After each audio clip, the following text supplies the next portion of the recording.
السلام علیکم ورحمۃ اللہ وبرکاتہ۔ سامعین کرام، سورہ انعام ایک مکی صورت اور اسی طرح سورہ آراف ایک مکی صورت۔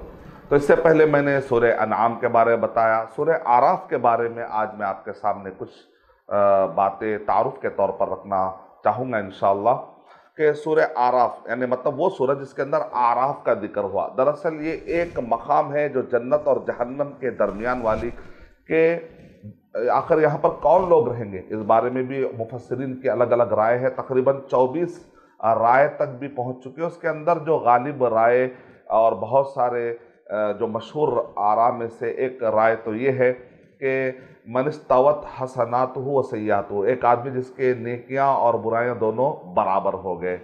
الگ الگ باتیں بتائی گئی ہیں اس کے اندر۔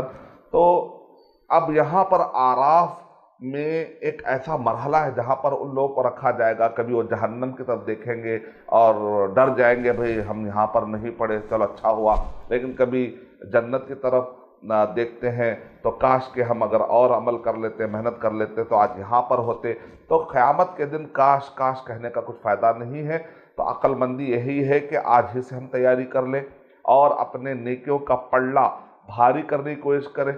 اور یہ جو لائف ہے ہماری آج کل کی، جو مسلمان کی لائف ہے، وہ یہ ہے کہ وہ رمضان مبارک میں عبادت بھی کر لیتا ہے، شوال میں جا کر نافرمانی بھی کرتا ہے، عید کے دن سے ہی گناہ کی شروعات بھی کر لیتا ہے۔ مطلب کیا ہے؟ گویا کہ تم ایک ایسا ماڈل لائف، ایک ایسا ماڈل تم نے بنایا ہے، کہ ایسا فارمولا تم نے بنایا ہے کہ میں نیکیاں بھی کروں گا، گناہ بھی کروں گا، نیکیاں بھی کروں گا، گناہ بھی کروں گا۔ کیا آراف میں جانے کی تیاری چل رہی ہے؟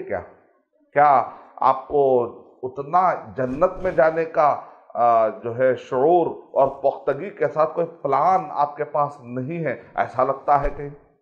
تو آدمی کو ہمیشہ کوشش کرنا چاہیے فَأَمَّا مَنْ ثَقُلَتْ مَوَازِينُهُ فَهُوَ فِي عِيشَةٍ رَاضِيَةٍ وَأَمَّا مَنْ خَفَّتْ مَوَازِينُهُ فَأُمُّهُ هَاوِيَةٌ۔ اور یہ میزان، یہ ترازو جس کی بنیاد پر یہ جنت جہنم اور آراف کے فیصلے ہونے والے ہیں، آدمی سونے سے پہلے سوچے کہ آج میں نے نیکیوں کے پلڑے کو بھاری کیا ہے یا میں نے برائی کے پلڑے کو بھاری کیا ہے۔ یہ فکر دامنگیر ہونا ضروری ہے۔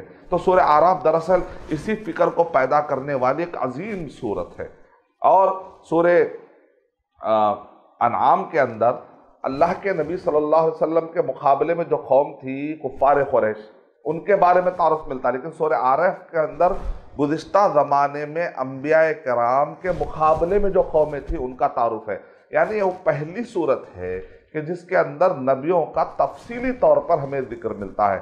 اس کے اندر دو چیزیں نوٹ کرنے کی ہے کہ خیر و شر کی کشمکش تاریخ میں کیسے چلی، یعنی نبیوں کے مقابلے میں قومیں کیسا ٹھہر گئی۔ اس میں دراصل اللہ کے نبی صلی اللہ علیہ وسلم کو ایک تسلی دی جاتی ہے کہ اس سے پہلے بھی انبیاء کرام آئے، ان کو ستانے والے بڑے خطرناک ٹائٹل کے ساتھ آئے، بڑے خطرناک طاقت کے ساتھ آئے، لاؤ لشکر کے ساتھ آئے، لیکن اللہ کے نبی صلی اللہ علیہ وسلم انجام کیا ہوا؟ پھر جیت اور فتح تو انبیاء کی ہوئی، اور سامنے والا مد مقابل اگرچہ کہ بڑا بھاری نظر آتا تھا لیکن سب ملیا میٹ ہو گئے۔ تو اس میں دراصل کفار قریش کے لیے بھی ایک سائلنٹ دھمکی ہے، اس کے اندر اللہ کے نبی صلی اللہ علیہ وسلم اور صحابہ کرام کے لیے ایک تسلی ہے۔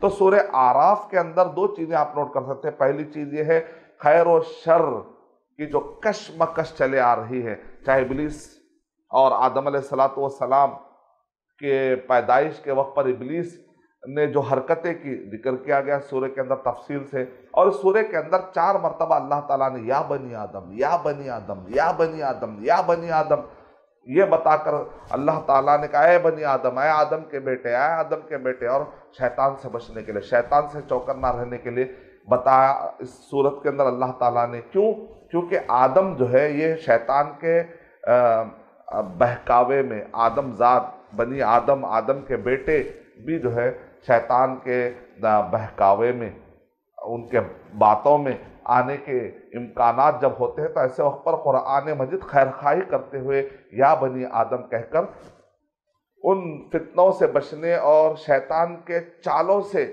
بچنے کے لیے قرآن مجید ابھارتا ہے۔ اور اسی طریقے سے اگر آپ دیکھیں گے تو اس کے اندر ابلیس کے چال بازیوں کو کھول کھول کر بتایا گیا، اور اسی طریقے سے ابلیس ہی ہے جو ابھارتا ہے اور باطل کی سرپرستی کرتا ہے۔ انبیاء کرام آتے ہیں، حق کو پھیلاتے ہیں، اس کے مقابلے میں ابلیس کیا کرتا ہے؟ ایک ٹیم تیار کرتا ہے اور مخالفین کی ایک ٹیم تیار کرتا ہے اور مخالفین کو یہ وسوسے ڈالتا ہے نبیوں کے خلاف، لیکن انبیاء کرام بھی اللہ سبحانہ وتعالیٰ کی تعلیمات کو لے کر ڈٹ جاتے ہیں اور نتیجے میں آخری میں انجام تو متقیوں کا ہی ہونے والا ہے۔ تو سورہ آراف کو ہمیں بار بار پڑھنا چاہیے، اس سے تسلی ملتی ہے، اور انبیاء کرام کے مقابلے میں جو قوم ٹھہر جاتی ہے وہ کبھی کامیاب نہیں ہوتی۔ اس سے سبق ملتا ہے کہ جب بھی ہم اسلام کا دامن چھوڑ کر کوئی غیر اسلام کے راستے پر چلتے ہیں تو اس میں کوئی کامیابی ملنے والی نہیں ہے۔ کامیابی صرف اور صرف اسلام کے راستے میں ملے گی، حق کے راستے میں ملے گی، اگرچہ کہ باطل آپ کو کتنا ہی اچھا نہ لگے، کتنا ہی ایزی، کتنا ہی سستا، کتنا ہی آسان نہ لگے، لیکن حق کی طاقت عظیم ہوتی ہے، یہ ہمیں سبق ملتا ہے۔ تو میں اللہ تعالیٰ سے دعا کرتا ہوں کہ اللہ سبحانہ وتعالیٰ ہمیں سورہ آراف سے ملنے والی ہدایات سے سبق لیتے ہوئے اپنی زندگیوں کو سنوارنے کی اور نبیوں کے طریقے کے مطابق چلنے کے اللہ توفیق عطا فرمائے۔ آمین۔ وآخر دعوانا ان الحمد للہ رب العالمین۔ السلام علیکم ورحمۃ اللہ وبرکاتہ۔ اور مزید ویڈیوز کو دیکھنے کے لیے آپ ہمارے یوٹیوب چینل کو سبسکرائب کریں۔ فجزاکم اللہ خیرا۔ الدعوة نور وضاء تجلو ظلمات الحياة